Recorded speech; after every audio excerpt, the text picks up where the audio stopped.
నమస్తే అండి. నేను మీ doctor Shravan Kumar, general physician ఈసా హాస్పిటల్. ఈ మధ్య మనం కామన్గా రెగ్యులర్గా చూసే వ్యాధులు బీపీ, షుగర్, థైరాయిడ్ అండి. రెగ్యులర్గా చెక్ చేసుకుంటే ఏంటంటే మనకు షుగర్ కంట్రోల్ లేకపోతే అన్ని బాడీ పార్ట్స్ మీద ఎఫెక్ట్ చేస్తుంది. అంటే మెయిన్గా కిడ్నీస్ పైన, ఐస్ పైన, ఇంకోటి నరాల పైన కూడా ఎఫెక్ట్ పడుతుంది.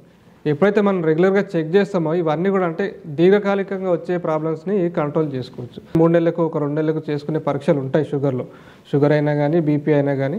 అవి చేసుకుంటే ఏంటంటే మనకు లాంగ్ టర్మ్గా ఎఫెక్ట్స్ కంట్రోల్ చేసుకోవచ్చు. షుగర్స్ కంట్రోల్ లేకపోతే మనకు బాడీలో కొలెస్ట్రాల్ అనేది పెరిగే అవకాశాలు ఉంటాయి. దానివల్ల ఏమైతే రక్తనాళాలు అంతా కూడా చేరుకుపోయి మనకు ఈ హార్ట్ అటాక్స్ రావడం, ఇంకోటి రక్తనాళాలు చేరుకోవడం వల్ల కాళ్ళలో పుండ్లు రావడం అట్లాంటివి వచ్చే అవకాశాలు ఉంటాయి. ఇవన్నీ కూడా మనము ప్రివెంట్ చేసుకోవచ్చు. ప్రివెంట్ చేసుకోవడం అంటే మనకు షుగర్స్ మెయిన్గా కంట్రోల్ ఉన్నాయి అంటే అవన్నీ సైడ్ ఎఫెక్ట్స్ ప్రివెంట్ చేసుకునే అవకాశాలు ఉంటాయి, కాంప్లికేషన్స్.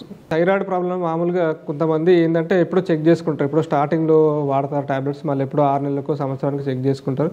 అలాంటి వాళ్ళలో ఏమవుతుందంటే ఇక్కడ మెడ దగ్గర వాపులాగా రావడం, మింగడానికి ఇబ్బంది ఉండడం అట్లాంటివి వస్తాయి. ఇది కూడా మనం చెక్ చేసుకోవడం వల్లే మనకి ఇవన్నీ కాంప్లికేషన్స్ అవాయిడ్ చేయొచ్చు. ఈ వీడియో కనుక మీకు నచ్చినట్లయితే లైక్ చేసి, షేర్ చేసి, కామెంట్ చేయండి. మా ఛానల్ని సబ్స్క్రైబ్ చేయడం మాత్రం మర్చిపోకండి. Thanks for watching.